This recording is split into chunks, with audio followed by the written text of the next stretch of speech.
Hello दोस्तों, आप सबका स्वागत है एक बार फिर से एस्ट्रो गुरु चैनल पर। मैं आप सभी के लिए लेकर आया हूं टैरो विद कृष्ण में आज एक और सेशन। और आज का विषय है कि ईश्वर का आपके लिए क्या आशीर्वाद है, उनकी ब्लेसिंग्स आपके लिए क्या हैं और गाइडेंस भी क्या है। आज की इस रीडिंग के लिए 3 पाइल्स को बनाया गया है जिनके सिंबॉलिक आपकी स्क्रीन पर अब एक साथ दिखाए जा रहे हैं। आज की तीनों पाइल्स के सिंबॉलिक भगवान विष्णु के 3 अवतार हैं। भगवान परशुराम पाइल नंबर 1 के सिंबॉलिक, भगवान राम पाइल नंबर 2 और भगवान कृष्ण पाइल नंबर 3 के सिंबॉलिक रहेंगे। तो भगवान विष्णु के इन तीनों अवतारों में से जिनके साथ आपकी कंपैटिबिलिटी ज़्यादा अच्छी लगती हो, बनती हो, या जो आपको ज़्यादा पसंद आ रहे हों, या प्रेजेंट आज की रीडिंग के लिए जिनके ऊपर पहला फोकस आपका ज़्यादा जा रहा हो, उन्हें ही अपनी पाइल मान लीजिए और अकॉर्डिंगली आज की रीडिंग को देखिए। ये आपके साथ रेजोनेट करेगी। मैं आपको बता दूं कि आज की जो रीडिंग है ये जनरल रीडिंग है और टाइमलेस रीडिंग है। जनरल रीडिंग होने की वजह से ये आपसे 70 से 100% के बीच रेजोनेट कर सकती है। हर बार की तरह इस बार भी टाइम स्टैम्प्स को डिस्क्रिप्शन और कमेंट सेक्शन दोनों जगह पोस्ट कर दिया गया है ताकि आपको सुविधा हो जाए। अपनी पाइल की रीडिंग पर डायरेक्टली पहुंचने के लिए आप टाइम स्टैम्प पर क्लिक कर दीजिए, वीडियो फास्ट फॉरवर्ड हो जाएगा और आप डायरेक्टली अपनी पाइल की रीडिंग पर पहुंच जाएंगे। जो लोग मुझसे आज पहली बार जुड़े हैं उन सभी का मैं एस्ट्रो गुरु चैनल पर बहुत बहुत स्वागत करता हूं। आप सभी इस चैनल को सब्सक्राइब जरूर करिए, बेल आइकन को भी प्रेस करिए, क्योंकि जब आप बेल आइकन को प्रेस करते हैं तो नए वीडियोज़ की नोटिफिकेशन आपके मोबाइल फ़ोन पर आनी शुरू हो जाती है। और मेरे रेगुलर व्यूवर्स और सब्सक्राइबर्स, आप सभी के सहयोग और प्यार के लिए बहुत बहुत आभार। आगे बढ़ने से पहले आप सभी को बता दूं कि मैं एक प्रोफेशनल एस्ट्रोलॉजर, एक प्रोफेशनल टैरो रीडर भी हूं। तो आपकी स्क्रीन के ऊपर ये नंबर जो आ रहा है इसके ऊपर आप संपर्क कर सकते हैं अगर आपको अपने लिए एक पर्सनल टैरो रीडिंग सेशन चाहिए या आप अपनी कुंडली मुझे दिखाना चाहते हैं। यह व्हाट्सएप नंबर है, तो इस पर आपको कॉल नहीं करना है, इस पर मैसेज करिए। मैसेज के थ्रू सारी इन्फॉर्मेशन आपको मेरी टीम मेंबर प्रोवाइड करेगी और आपकी हेल्प करेगी मेरे साथ आपके सेशन को बुक करने में। तो चलिए आज की रीडिंग को शुरू करते हैं और आपकी पाइल में मिलते हैं।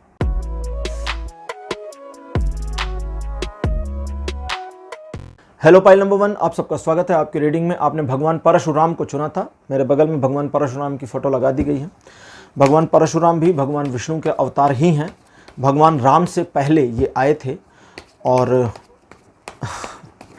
इन्होंने इस पूरी पृथ्वी को जीत लिया था कई बार, ठीक है। और बाद में जब इन्होंने अपने शस्त्रों का त्याग किया तो महर्षि कश्यप से एक यज्ञ कराया। महर्षि कश्यप से जब यज्ञ कराने के बाद दक्षिणा लेने को कहा कि दक्षिणा में आप जो भी चाहें ले लें, तो महर्षि कश्यप ने ये पूरी पृथ्वी ही उनसे मांग ली थी दान में, दक्षिणा के रूप में। और इसी वजह से कभी कभी देखिए तो जब पूजा पाठ में किसी किसी को बाई चांस कभी कभी होता है, कुछ लोग अपने गोत्र को नहीं जानते या भूल गए, नहीं याद आता, तो उस समय पंडित जी उनको कश्यप गोत्री कहकर ही पूजा संपन्न कराते हैं, क्योंकि चूंकि महर्षि कश्यप की ही ये पूरी धरती हुई और वे ही इसके स्वामी हुए, तो हम सभी उनके बच्चे अपने आप हो गए।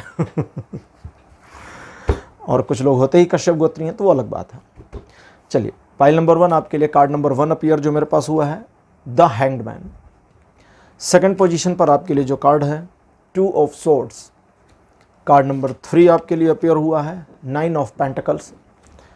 फोर्थ पोजीशन पर आपके लिए 8 ऑफ कप्स और आपके लिए अंतिम कार्ड अपीयर हुआ है, द सन।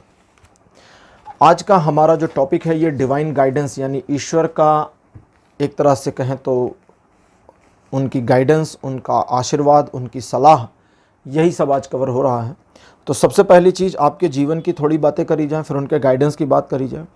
जैसा कि आप जानते हैं कि आपके जीवन में कई बार सिचुएशन स्टक पोजीशन में आपको ले जाती है, आप फंस जाते हैं, रुक जाते हैं। एक ऐसी सिचुएशन जहां से आगे अब नहीं दिखता कि क्या होगा या क्या होना चाहिए, और इस सिचुएशन को मैनेज कैसे करें, इसमें एक दुविधापूर्ण स्थिति का सामना आपको करना पड़ता है। अक्सर ये हो जाता है।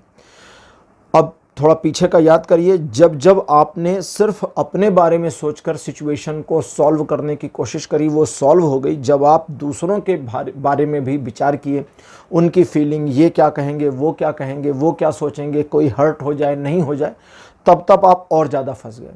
तो दैट मीन्स कि आपको अपने बारे में प्रायोरिटी लेकर आगे बढ़ जाना चाहिए। इस चीज़ को समझें और दुविधापूर्ण स्थिति से अपने आप को निकालने की कोशिश भी हमेशा करनी चाहिए, जो आपको सफलता देगी। लेकिन कई बार आप अपने ही परसेप्शन में उलझते हैं, अपने ही दिमाग में चलने वाले नकारात्मक विचारों का शिकार होते हैं और उन्हीं नकारात्मक विचारों की वजह से अपने टारगेट से एक भटकाव भी फील कर जाते हैं या भटकाव आ जाता है, और उस भटकाव की वजह से कई बार आप अपने लक्ष्यों की प्राप्ति में चूक गए। आप अचीव नहीं कर पाए वो जो आपको एक्चुअली करना चाहिए, जिसकी कैपेबिलिटी आपकी है और जो एक्चुअली अचीवमेंट में था, अचीवेबल था और दिख रहा था। अच्छा, कुछ एक मामलों में आर्थिक समस्याओं का सामना पास्ट में आपने किया भी है। कुछ एक मामले ऐसे भी हैं, कुछ लोग यहाँ पर पाइल नंबर 1 में जिनको आर्थिक नुकसान बहुत बुरी तरह का हुआ था, फिर उससे ओवरकम कर गए, लेकिन अभी भी वो पीछे वाला नुकसान दिमाग में चल रहा है। तो देखो, जब ओवरकम कर गए तो एक तरह से समझो वो भरपाई हो गई। अब उसको उसी में कैलकुलेट कर लो, प्लस माइनस इज इक्वल कर लो और उस तरह से आगे बढ़ना है। आज के लिए आपके लिए जो डिवाइन गाइडेंस अपीयर हो रही है उसे बताने से पहले एक बार गॉड्स एंड गॉडेस जो ओरेकल टैरो डेक है इससे 5 कार्ड निकाल लेते हैं, तब इंटरप्रिटेशन अच्छी और सही आ जाएगी।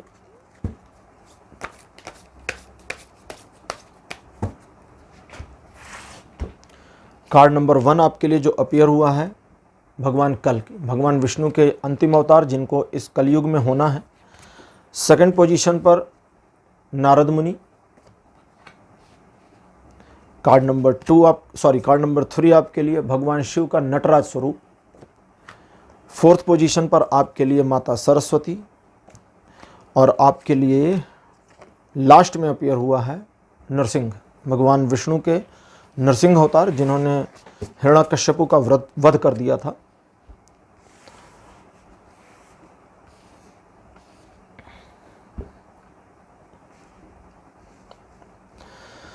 तो आज की जो गाइडेंस आपके लिए है और साथ ही साथ उनका जो आशीर्वाद है, ये दोनों चीज़ें मैं आपको बताऊंगा। सबसे पहले तो ये समझ लें, आपका आने वाला समय सुखद है। परेशानियों का अंत, भगवान नरसिंह और ट्रेडिशनल टैरो से 10 सन। तो ये दोनों डेक्स बता रही हैं कि आने वाले समय में न सिर्फ परेशानियों का अंत होने जा रहा आपके जीवन से, बल्कि आपका जीवन एक स्मूथ पैटर्न पे चला जाएगा। परेशानियां खत्म होने के बाद जो जीवन है या परेशानियां खत्म होने के साथ आगे का जो जीवन है, ये बहुत ही स्मूथ चलेगा। और कई बार मैंने कहा भी है कि प्रहलाद की कथा जिसमें भगवान एक खंबे के बीच में से प्रकट हो गए थे, वहीं पर ये ख़त्म होती है, उनके प्रकट होने हिरण्यकश्यपु के वध करने के बाद। लेकिन प्रहलाद अपने जीवन में आगे क्या किए, इसकी कहानी बड़ी कम मिलती है। लेकिन बहुत कम लोगों को मालूम होगा कि प्रहलाद चूँकि दैत्यों के राजा थे, और हाँ, हम सनातनी एक प्रहलाद जो दैत्य राज थे, उनके जीत के उत्सव को हम होली के पर्व के रूप में भी मनाते हैं। देखिए, कई बार क्या होता है कि देवता, मनुष्य और दैत्य या राक्षस, इनकी जातियाँ, इसको जाति कहते हैं एक तरह से, देव जाति हुई, मानव जाति हुई, इनकी जातियाँ मीन्स एक तरह की वर्ग समझिए। इनके वर्ग महत्व नहीं रखते, व्यक्ति के कर्म महत्व रखते हैं। इसीलिए जो सनातन धर्म है ये कर्म प्रधान था, कर्म प्रधान है। लेकिन बीच में ये सिस्टम जो हमारा गवर्नमेंट का है, इसने मतलब अंग्रेज़ों का था, मुग़लों का था, फिर अब भारत सरकार का, इस सब ने जो है कास्ट सिस्टम बना दिया है। अब आपकी जाति फिक्स हो गई, आप इधर उधर नहीं कर सकते। पहले नहीं था, फिक्स नहीं थी, पहले वो आपके कर्मों से बदलती चलती थी। जैसे आचार्य चाणक्य ब्राह्मण थे, उनका नाम विष्णुगुप्त था। अब गुप्त बनिया में आते हैं, लेकिन वो ब्राह्मण थे। अब इसको सोचते रहिए। तो दैट मीन्स कि आपके परेशानियों का अंत होना है, ये तो कंफर्म है। उसके बाद का जीवन आपका बेहतर होना है, लेकिन कुछ चीज़ें ठीक करनी है। कल की देव से लेकर माता सरस्वती तक, ये 4 कार्ड्स का जो इंटरप्रिटेशन है वो कहते हैं कि अगर सिचुएशन को एक रिदमिक वे में अटेंड कर लिया जाए या कन्वर्ट कर लिया जाए, तो सिचुएशन आपके जीवन की अच्छी और बेहतर हो जाएगी। आपके लिए जो ब्लेसिंग है वो ये है कि उनका आशीर्वाद है कि आपका कष्ट, आपके संकट, आपके दुख, आपकी पीड़ा का समापन हो जाना है। लेकिन उस समापन की स्थिति तक पहुँचेंगे कैसे? वहाँ तक पहुँचने के लिए आपको एक तरीके से उनके आशीर्वाद की ज़रूरत पड़ेगी। अब उस आशीर्वाद को लेना कैसे? देखिए, क्या होता है कि जैसे कई बार सुना होगा, कई बार मोटिवेशनल स्पीकर होते कहते यूनिवर्स हमें सब कुछ दे रहा है, हमें लेना नहीं आता। सारी चीज़ें खुली हुई हैं, हम उन चीज़ों को यूज़ नहीं कर पा रहे।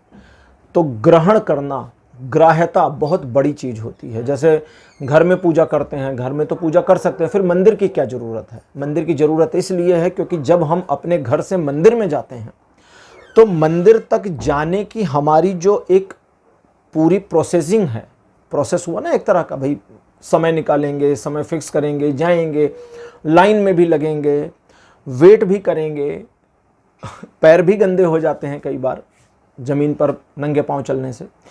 तो वो जो कष्ट है वो निहितार्थ है, वो आवश्यक भी है हमारे स्पिरिचुअल ग्रोथ के लिए। और क्योंकि हम उतनी चीज़ों को सहकर, घर में क्या है, नहाए धोए बढ़िया सा अपना कपड़ा लत्ता पहने और आ गए, बैठे पूजा करना शुरू, तो बिना किसी समस्या के ये है। लेकिन मंदिर में जाना अपने आप में एक कार्य हो गया। तो उस कार्य को जब हम करने के लिए उद्यत होते हैं तो हमारी जो ग्रहण करने की क्षमता है वो बढ़ती है, हम ग्राही हो जाते हैं और इसीलिए ग्रहण कर पाते हैं। ईश्वर हमें जो देना चाहते हैं उसे ग्रहण करने की क्षमता भी होनी चाहिए। मॉडर्न लैंग्वेज में कहें तो फिर आप एक गिलास लेकर खड़े हैं और वो एक बाल्टी लेकर के उलेस दिए पानी, तो फिर आप क्या, एक गिलास ही भरेगा, बाकी सब बह जाएगा, यूजलेस है। तो आपका ग्रहण करने की क्षमता भी बढ़नी चाहिए। वो बाल्टी भर पानी ला रहे हैं तो आपके पास भी एक बाल्टी होनी चाहिए ना, तभी पूरा पूरा ले पाएंगे। तो ये कहते हैं कि एक रिदमिक सिचुएशन को अपने जीवन में उतारना है। और वो रिदमिक सिचुएशन क्या है? आप अपने आप में एक ऐसा परिवर्तन लाने का प्रयास करें जहां आपका ईश्वर के प्रति एक प्रकार से जो विश्वास है वो अपनी जगह पर इधर उधर डामाडोल ना हो, हिले डुले नहीं।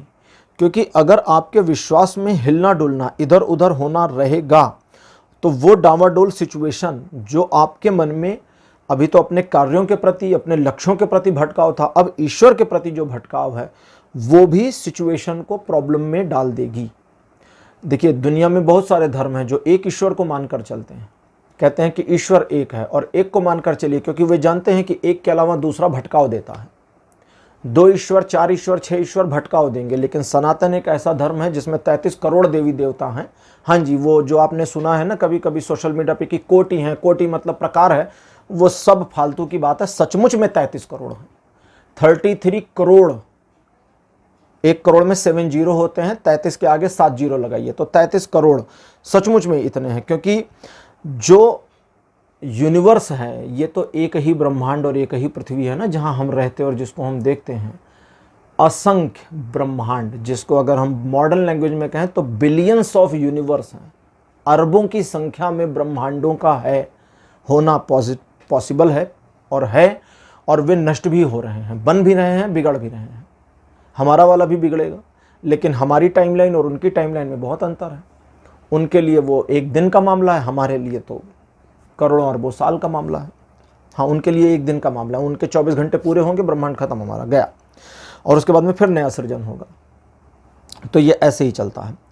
अच्छा, अब जो चीज़ आपको समझनी है वो ये कि आप अपने आप को उस लय में लेकर आएं, ईश्वर के प्रति उस श्रद्धा में लेकर आएं जहां वे आपके जीवन को बदलते चलते हैं और आपके जीवन में अच्छी चीज़ों को डालते हैं और आप उन चीज़ों को आत्मसात करें। आत्मसात मीन्स ग्रहण करें। अगर आप अपनी ग्राह्यता को बढ़ाना चाहते हैं तो आपके लिए सबसे इंपॉर्टेंट जो होगा, देखिए, आप जैसे मैं अभी कह रहा था ना कि 33 करोड़ देवी देवता हैं, लेकिन फिर भी झगड़ा नहीं है। वहाँ तो एक है और फिर भी मारकाट मचा रखी है लोगों ने। देख लीजिए, बहुत सारे रिलीजन है, एक ईश्वर को मानते हैं और फिर भी आपस में भिड़े पड़े हैं। और आज से नहीं, सैकड़ों सालों से लड़ रहे हैं। हमारे 33 करोड़ और फिर भी लड़ाई नहीं चल रही है, आपस में नहीं चल रही है कम से कम। तो कहने का मतलब कि ये सारी जो एंटिटीज हैं, ईश्वर का जो सारे स्वरूप हैं, वो सारे स्वरूपों का प्रतिमान एक है। वे कहीं एक से कनेक्ट हैं, एको हम बहुत से आए, एक से अनेक होते चले गए। और वो अनेकता आपके जीवन में अलग अलग प्रकार के भय और प्रीति दोनों पैदा करती है। भय का मतलब कई बार किसी ईश्वर के प्रति हमारे मन में डर आ जाता है, कभी कभी किसी ईश्वर के प्रति हमारे मन में प्रीति आ जाती है। काली से कई लोग डर जाते हैं, माता काली से, और कई लोग माता काली के उपासक भी होते हैं। भगवान शिव के सौम्य स्वरूप की पूजा करना सबको पसंद है, लेकिन रौद्र रूप की पूजा करना सबको नहीं पसंद है, क्योंकि वो भय देता है। तो कई बार ऐसी चीज़ें हैं। तो यहाँ पर आपका अपना जो एक लगाव उनके साथ बना है, उस लगाव को नारद कहते हैं कि करना है कंटिन्यू। और कल्क देव का जो कार्ड अपीयर हुआ है ये कहता है कि इस चीज़ में आप अपनी क्षमता को बढ़ने दीजिए। अभी आप कहीं पहुँचे नहीं हैं, अभी पहुँचना बाकी है, तो उसे एक तरीके से जमा होने दीजिए। धीरे धीरे धीरे धीरे परत दर परत बढ़ने दीजिए। और जब आपको भय आता है, जब आपको डर और घबराहट आती है, जब आपको डाउट आता है, तो देवी सरस्वती कहती हैं कि उस डाउट में, शिव और नारद कहते हैं कि इस लय में लयबद्ध होइए, लेकिन सरस्वती कहती हैं कि जब डर और भय आए तुम्हें, तो तुम्हें इस चीज़ का ध्यान रखना है कि भगवत भजन ही वह उपाय है जिससे तुम अपने भय से छूट जाओगे। भगवत भजन, भजन क्या होता है? गाते हैं ना, ओम जय जगदीश हरे, ऐसे करके गाते हैं ना। ऐसे कई तरह के भजन हैं। तो भजन गाइए, जब भय आए तो भजन गाइए। हनुमान चालीसा सबसे बढ़िया भजन है। इसके बारे में तो सुना है, कई बार कहते हैं कि जो लोग हिंदू धर्म को नहीं मानते वे भी जब रात में जाते और डर लगता है तो भूत पिशाच निकट नहीं आवे, महावीर जब नाम सुनावे मन में बोलते चले जाते हैं और भय नहीं लगता, क्योंकि वो काम करता है। बहुतों ने देखा है, बहुतों ने आजमाया है इसको। डर नहीं लगता जब हम वो गाना शुरू कर देते हैं। गाना मतलब भजन गाना। तो उसे करें, अपने इष्ट के भजन में लयबद्ध हों, और उस भजन के साथ जब लयबद्ध होते हैं तो उनकी कृपा उतरनी शुरू होती है, क्योंकि वो भजन आपकी ग्राह्यता क्षमता को बढ़ाता है, आपके ग्रहण करने की शीलता को बढ़ा देता है। और जब आपकी ग्रहण क्षमता बढ़ जाएगी तो न सिर्फ उनका आशीर्वाद आप तक आना शुरू होगा, बल्कि आने वाले समय के लिए कई सारे संताप और कष्ट का निवारण हो जाएगा, वे आपके जीवन से खत्म होंगे। एक छोटी सी चीज़ का और ध्यान रखना है, हो गई है रीडिंग, सिर्फ एक चीज़ और वो ये कि आप एक बार ईश्वर को साक्षी मानकर अगर किसी लक्ष्य को बनाते हैं, तो अगर ईश्वर को साक्षी मानकर बनाया है तो फिर पीछे मत हटिए, बदलिए मत, परिवर्तन मत करिए, उस पर बने रहिए। पाइल नंबर 1 आपकी रीडिंग यहीं क्लोज होती है। आज की रीडिंग आपको कैसी लगी, अपने एक्सपीरियंस, अपने अनुभव कमेंट सेक्शन में ज़रूर लिखिए। इस वीडियो को लाइक करिए, शेयर करिए और चैनल को सब्सक्राइब करना मत भूलिएगा। अगले वीडियो में आपसे फिर मिलूंगा। Bye bye.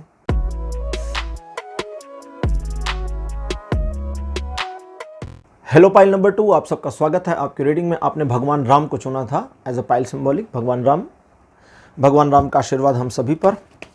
आइए चलिए शुरू करते हैं रीडिंग। भगवान राम के बारे में तो कुछ कहना नहीं है, सर्वविदित हैं, विख्यात हैं, सभी लोग जानते हैं। अरे एक मज़ेदार बात बताता हूँ, कभी गूगल करके देखना, मिस्र की सभ्यता जिसने पिरामिड्स बनवाए थे, उनके जो पहले फ़ैरव हैं, पहले राजा, उनका नाम भगवान राम से प्रेरित है। आप गूगल करके देखना, आपको ये जानकारी मिलेगी। कार्ड नंबर 1 आपके लिए अपेयर हुआ है द स्टार। सेकंड पोजीशन पर आपके लिए है द हेर्मिट। कार्ड नंबर 3 आपके लिए है 10 ऑफ स्वॉर्ड। फोर्थ पोजीशन पर आपके लिए 2 ऑफ कप्स, और आपके लिए अंतिम कार्ड अपियर हुआ है नाइट ऑफ वॉन्ड्स। आज का हमारा विषय है कि ईश्वर का आपके लिए क्या आशीर्वाद है, या उनका आशीर्वाद और उनकी गाइडेंस। ठीक है, तो सबसे पहले एक छोटी सी चीज़ आपको अपने दिमाग में ठीक से बिठानी है, ठीक से एकदम पिन कर लीजिए, ठोंक लीजिए दिमाग में, और वो ये कि जो सिचुएशन आपके जीवन से ख़त्म हो गई, जो रिलेशंस ख़त्म हो गए वो हो गए, अब रिवाइव आपको नहीं करना है। ठीक, हो नहीं रहे अपने आप, आपको नहीं करना है। उम्मीदें कभी कभी आती हैं, कभी कभी टीस आती है। टीस मतलब एक दुख होता है कि अरे यार ये वाला रिश्ता छूट गया हमसे। कई रिश्ते होते हैं, कभी कभी पेरेंट्स से, कभी कभी भाई बहनों के, कभी कभी दोस्तों के छूट जाते हैं। जो छूट गया वो छूट गया, अब उसको जाने दीजिए।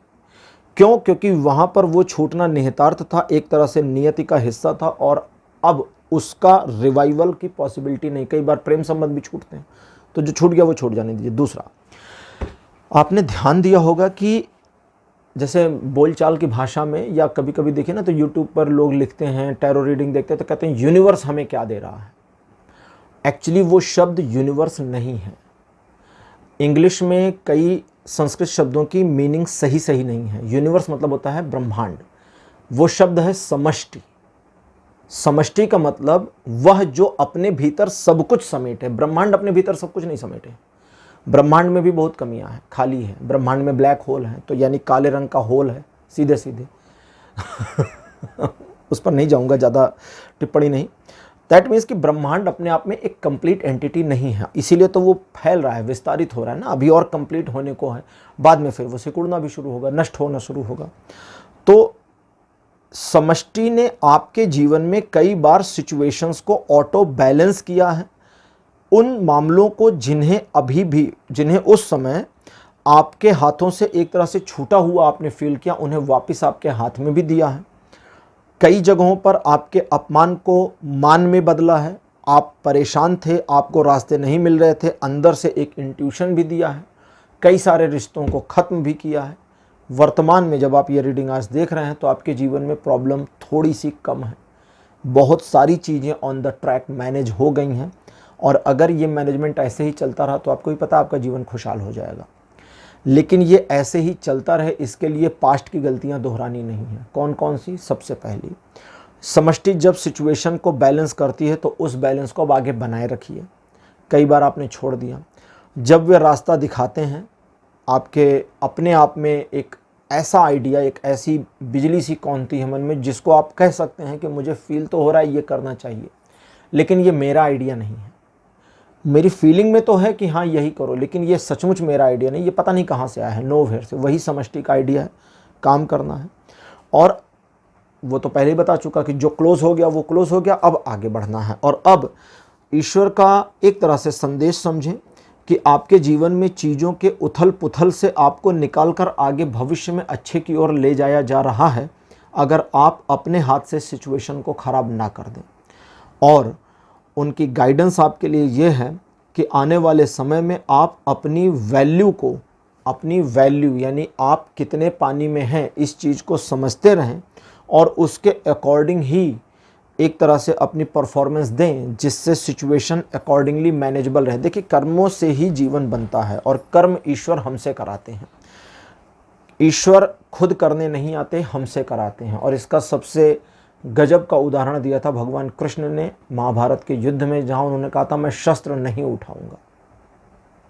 और जब बर्बरीक, जो भीम के पुत्र घटोत्कच के पुत्र थे, जिनको आज हम सभी खाटू श्याम बाबा के नाम से जानते हैं, जब युद्ध के बाद उनके सिर से पूछा गया कि इस महाभारत युद्ध में कौन नायक है, तो उन्होंने कहा कृष्ण और सुदर्शन चक्र के अलावा तो कुछ था ही नहीं इस युद्ध में। कृष्ण ही कृष्ण थे हर तरफ, हर जगह, और कृष्ण ही लड़ रहे थे, कृष्ण ही हार रहे थे, ये उन्होंने कहा। दैट मीन्स कि सब कुछ उनके ही प्रपंच से चला, उनके ही द्वारा मैनेज किया, लेकिन उन्होंने प्रेरित किया अर्जुन को, तो उनकी प्रेरणा से सब कुछ हुआ। तो ईश्वर हमसे चीज़ें करवाते हैं, तो उसे करने के लिए हमें सबसे पहले अपने अंदर एक ग्राह्यता लेकर आनी चाहिए। ईश्वर अगर हमारी समझो गाड़ी को चलाएंगे तो हमें ड्राइविंग सीट उन्हें ऑफ़र भी करनी होगी ना। अब ऐसा नहीं कि हम ड्राइविंग सीट पर बैठे रहें और बोले भगवान अब आप चलाओ, नहीं चलाएंगे ना, हमें जगह छोड़नी होगी। दैट मीन्स कि हमें उन पर भरोसा करना होगा। और जब ईश्वर ड्राइव करने के लिए आएंगे तो वो कराएंगे हमसे ही, लेकिन हमें ऐसा आभास नहीं होगा कि हम कर रहे हैं, तब हमें आभास होगा कि ये हो रहा है।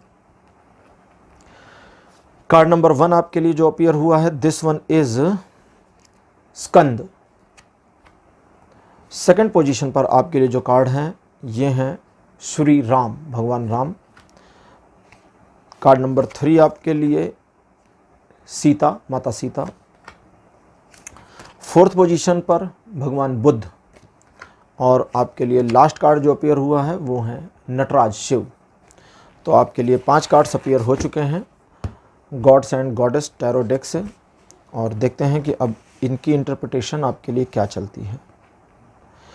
आज के 5 कार्ड्स की जो, या डिवाइन कार्ड्स की जो इंटरप्रिटेशन है, उसके अकॉर्डिंग आप अपने अंदर अगर एक स्थिरता लेकर के आते हैं, अपने अंदर एक ठहराव लेकर आते हैं, तो सचमुच ईश्वर को आपके जीवन को मैनेज करने का मौका मिल जाएगा, और समष्टि के द्वारा वे आपके जीवन को इस प्रकार मैनेज करेंगे जो आपके भले के लिए होगा।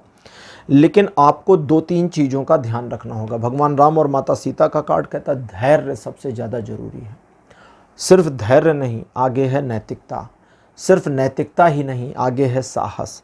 सिर्फ साहस ही नहीं, इन तीनों में लयबद्धता भी आवश्यक है। तीनों एक साथ लयबद्ध हो जाएं तो ध्यान की उस अवस्था में आप पहुंचेंगे जहां आपके अंदर साहस हो, धैर्य हो और नैतिकता हो। ये 3 चीज़ें जब कनेक्टिविटी में आती हैं, धैर्य, साहस और नैतिकता, तो आप एक ऐसी अवस्था में पहुंचते हैं जहां चीज़ें रुकती हैं। और जब सिचुएशन रुकती है, चीज़ें रुकती हैं, दैट मीन्स उसको ऐसा मान के चलें कि समय का मतलब, इसको सिंबॉलिकली कहा जाता है कि समय वहाँ पर स्थिरता में आ जाता है। समय तो सापेक्ष है, टाइम रिलेटिव होता है, समय कभी नहीं चलता, समय सदा से रुका हुआ है। आइंस्टाइन ने भी इस चीज़ को कहा था, समय रुका हुआ है, समय चलता नहीं। कहते ना समय भाग रहा है, समय नहीं भागता। समय अगर भाग जाए तो फिर हमारी घड़ी 1 घंटा आगे गई, समय 1 घंटा आगे गया, 12 से 1 घंटा आगे समय भी चला गया, फिर 12 बज गए, फिर 1 नहीं बजेंगे ना, फिर तो हमेशा ही 12 बजा रहेगा, क्योंकि समय भी भाग रहा है, घड़ी भी भाग रही। तो घड़ी चलती है, समय रुका हुआ, तभी घड़ी आगे बढ़ रही है। और समय रुका हुआ है। हम उस रुके हुए समय में हम आगे बढ़ रहे हैं, हमारी आयु बढ़ रही है, बहुत सारी चीज़ें हो रही हैं, ये थोड़ा कॉम्प्लेक्स है। तो जब आपके अंदर एक स्थिरता आ जाती है, जब आपके अंदर एक स्थिरता आती है तो एक लयबद्धता बनती है, और ये आपकी नैतिकता, साहस और धैर्य आपके जीवन को एक ऐसे सोपान की ओर ले जाते हैं, एक ऐसी सिचुएशन की ओर ले जाते हैं जहां आप अपने अंदर न सिर्फ कैपेबिलिटी को फील करते हैं, बल्कि आप अपने अंदर एक ऐसा साहस भी महसूस करते हैं कि अब आप चीज़ों को अपने हिसाब से मोड़ पाएंगे बिना दूसरे की परवाह किए हुए। और यही चीज़ आपके जीवन को उस रिदमिक सिचुएशन में सफलता की ओर लेकर आगे बढ़ती है। तो ये सारी चीज़ें आपके जीवन में होने वाली हैं और हो रही हैं, घटनाएं घटित हो रही हैं। जब मैंने कहा होने वाली तो कार्ड कहता नहीं, हो रही हैं, ये सब घटित है, वर्तमान में चल रहा है। इस चलने के साथ में लयबद्ध हो जाइए, लेकिन नैतिकता, धैर्य और साहस, इन तीनों का भान रखिए और अपने व्यक्तित्व में इसकी जगह बनाए रखिए। तो फिर चीज़ें उस हिसाब से मूव करेंगी जिस हिसाब से ईश्वर चाहते हैं। और जाहिर है वह मुझसे और आपसे तो बेहतर ही समझते हैं और बेहतर ही चीज़ों को मोड़ पाएंगे। तो उन्हें ही करने दें, अपने जीवन की डोर उनको दें और उनको लेकर आगे बढ़ने दें। कई सारी समस्याओं से उन्होंने आपको पास्ट में छुटकारा दिलाया है, भविष्य में आने नहीं देंगे अगर अपने पास्ट की उन प्रॉब्लम्स, उन समस्याओं, उन रिलेशन, उन सिचुएशन से जिनसे छूट गए हैं, ख़त्म हो गए हैं, रिकनेक्ट नहीं होते हैं। अब आप जैसे कहते हैं ना, पड़ी लकड़ी खुद ही उठा लें, तो फिर अब भगवान भी क्या करें। भगवान तो गए थे दुर्योधन को समझाने, लेकिन कहता सुई के नोक बराबर भूमि भी नहीं दूंगा। तो फिर भगवान ने फिर अब वहाँ पर बहुत कुछ कहा था। उन्होंने कहा था कि देख महाभारत का रण, शवों से पटी हुई भू है, पहचान कहाँ इसमें तू है। तो बहुत सारी चीज़ें हैं। तो पाइल नंबर 2 आपके लिए आज की रीडिंग यहीं क्लोज होती है। आज की रीडिंग आपको कैसी लगी, अपने अनुभव, अपने एक्सपीरियंस कमेंट सेक्शन में ज़रूर लिखिएगा। इस वीडियो को लाइक करिए, शेयर करिए और चैनल को सब्सक्राइब करना मत भूलिएगा। अगले वीडियो में आपसे फिर मिलूँगा। Bye bye.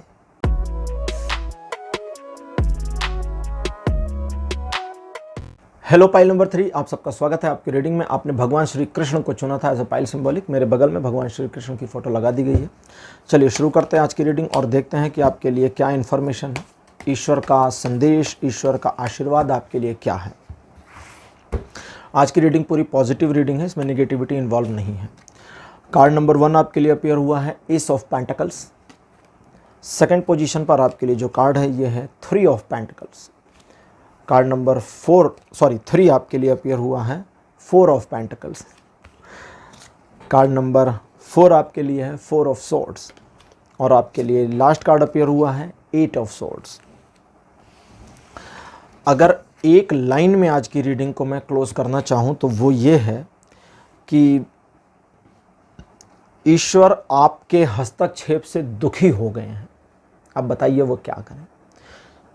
वो सिचुएशन ठीक करते हैं, आप ख़राब करते हैं, वो फिर ठीक करते हैं, फिर आप ख़राब करते हैं। वे सिचुएशन को मैनेज करने के लिए आपके अंदर एक शक्ति भरते हैं, ऊर्जा भरते हैं, साहस भरते हैं। आप अपने अंदर ही कॉन्फिडेंस को लूज़ करके बैठ जाते हैं।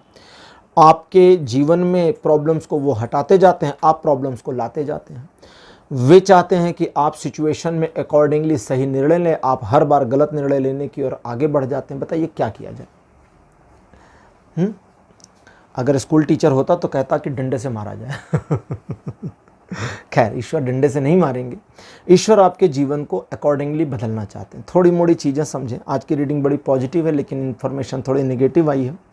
उसमें क्या है, जब जब ज़रूरत पड़ती है एक प्रकार से सिचुएशन को मैनेज करने की, थोड़ी देर के मैनेजमेंट के बाद, थोड़ी देर सिचुएशन को ठीक रखने के बाद आप उस सिचुएशन को मैस करना शुरू कर देते हैं, खराब करना शुरू कर देते हैं।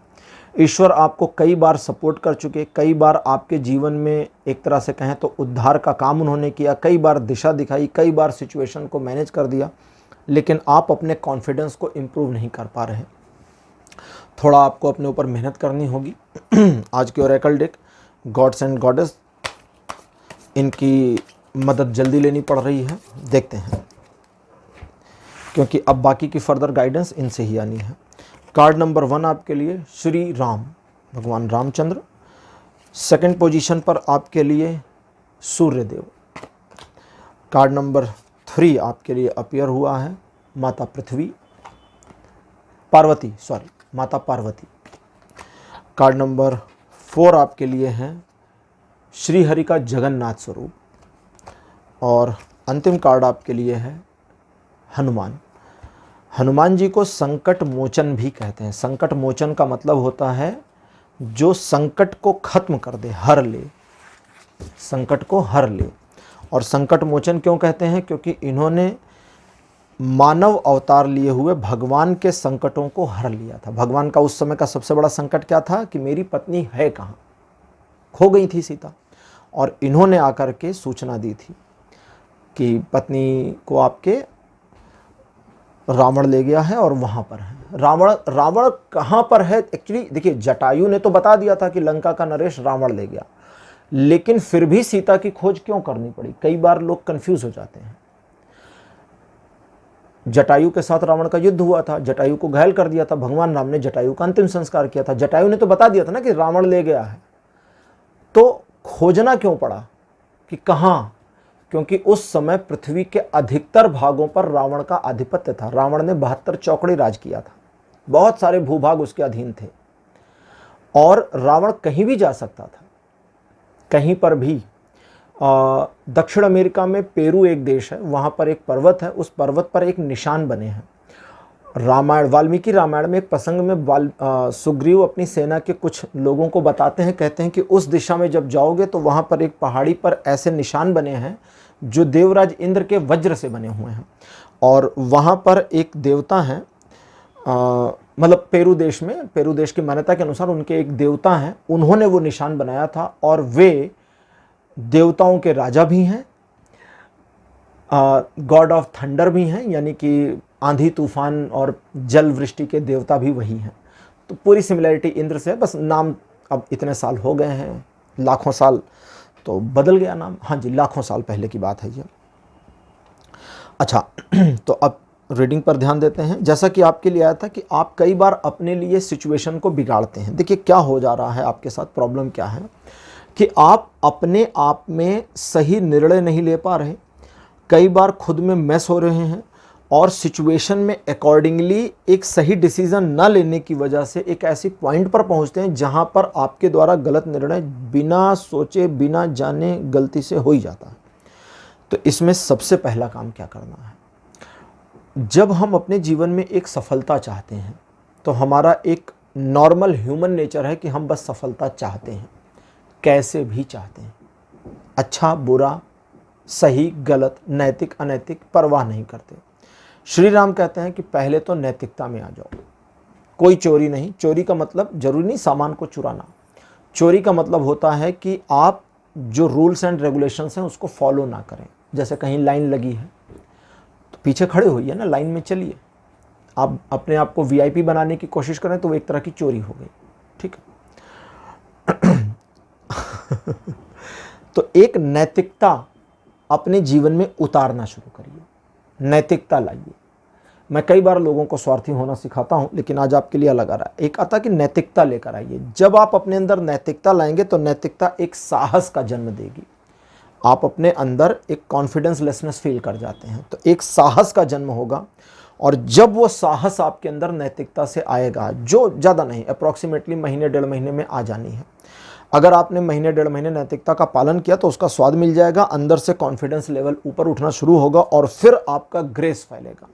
लोगों के परसेप्शन आपके बारे में बदलेंगे, ऑटोमेटिकली चीज़ें मिरेकली आपके लिए पॉजिटिव होनी शुरू होंगी।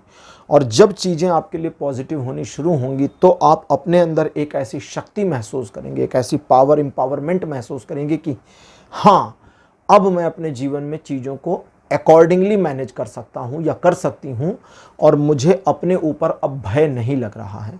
और उस सिचुएशन के साथ आपका एक इंटरकनेक्शन, डिवाइन इंटरकनेक्शन ईश्वर के साथ हो जाता है, जिसमें आप चीज़ों को या सिचुएशन को एक ईश्वर के निर्देशानुसार मैनेज करना शुरू करते हैं। और वो मैनेजमेंट आपको इस तरह से फीलिंग कैसी समझेंगे, कैसे कि वो मैनेजमेंट ईश्वर कर रहे हैं, काम हो जाएगा, काम कर लेंगे। और आपको अपने ऊपर अगर बैठकर सोचेंगे तो लगेगा यार ऐसा लग रहा है कि ये बस हो गया मुझसे, असल में मैंने नहीं किया। एक्चुअल कर्ता का भाव नहीं आएगा। जब एक्चुअल कर्ता का भाव आता है तो वह अहंकार जन्म देता है कि मैंने किया है, वो फील नहीं आएगा। आपको लगेगा हाँ हो गया, लेकिन ठीक है हो गया तो भगवान की मर्जी से हो गया। लोग जब अकर्ता भाव फील करते हैं तो ईश्वर पर डालते हैं, तो वही आपको करना पड़ेगा। और जब वो चीज़ें हों तो संकट मोचन हनुमान जी, यहाँ ये संकट हरने नहीं है, संकट का हरने का काम तो हरि ने कर लिया, भगवान राम हरि ने कर लिया। हनुमान जी कहते हैं कि फिर आप अपने उस मोमेंट को, उस सिचुएशन को गुनगुना सकते हैं, एंजॉय कर सकते हैं। एंजॉय करने का मतलब हुआ कि अब इसे एक रिदम बना सकते हैं और ये रिदम आगे आपका कंटिन्यूअसली चलता रहेगा। तो कुल मिलाकर के चीज़ें स्ट्रीमलाइन हो जाएंगी। आप आने वाले समय के लिए चीज़ों को, सिचुएशन को अकॉर्डिंगली ईजिली मैनेज करते चले जाएंगे। अकर्ता भाव रहेगा साथ ही साथ, लेकिन आपको अपने ऊपर जो एक कॉन्फिडेंस लेसनेस फील हो रही है कहें या थी कहें, उससे ओवरकम करने में जो पहली मदद मिलेगी वो नैतिकता का पालन करने से होगी। नैतिकता से आपका ग्रेस का इम्प्रूव होना, ग्रेस के इम्प्रूव होने से आपकी ऑरा एनर्जी का पॉजिटिव, शुद्ध और प्रगटीकरण में आना, और उस पॉजिटिविटी का आपके अंदर एक साहस का भाव भर देना। और साहस के भाव भरने के बाद जब चीज़ें चलनी शुरू होंगी तो ईश्वर की गाइडलाइंस के अकॉर्डिंग चलेंगी।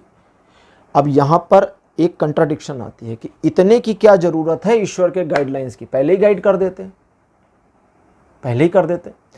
तो वो पहले इसलिए नहीं कर रहे हैं कि आप पात्र नहीं हैं। पात्र का मतलब, जैसे देखिए क्या करते हैं कि कढ़ाई होती है, उसमें सब्जी बनाते हैं, आजकल कुकर में भी बन रही है। लेकिन अब अगर कोई कहे भैया थाली में सब्जी बनाओ, गैस पे ना थाली रखो और उसमें सब्जी बनाओ, तो सब्जी का सब्जा बन जाएगा लेकिन सब्जी नहीं बनेगी। सही पात्र की आवश्यकता है। थाली में खाना खाते बनेगा, एक तरफ सब्जी रखिए, अचार रख लीजिए, रोटी रख लीजिए, चावल रख लीजिए, 2 सब्जी रख लीजिए, दाल की कटोरी भी रख लीजिए, लेकिन कढ़ाई में ये नहीं रखा जा सकता। तो सही पात्र की ज़रूरत होती है। तो जब तक आपकी पात्रता सही नहीं हो, उनके अकॉर्डिंग चीज़ें चल नहीं पाएंगी। तो आपको अपनी पात्रता सही करने में अपने माइंडसेट को ठीक करना होगा, स्वयं को साधना होगा। और जब आप स्वयं को साधते हैं तो आपकी पात्रता का भाव, आपके अंदर पात्रता का जो प्रस्फुरण है वो सही हो जाएगा और अकॉर्डिंगली चीज़ें मैनेज होकर के बढ़िया होंगी। और फिर उस रिदम को आप कंटिन्यूअसली लेकर चल सकते हैं, आगे बढ़ सकते हैं। पाइल नंबर 3, ये थी आपकी आज की रीडिंग। आज की रीडिंग आपको कैसी लगी? अपने एक्सपीरियंस, अपने अनुभव कमेंट सेक्शन में ज़रूर लिखिए। इस वीडियो को लाइक करिए, शेयर करिए और चैनल को सब्सक्राइब करना मत भूलिएगा। अगले वीडियो में आपसे फिर मुलाकात करूंगा। Bye bye.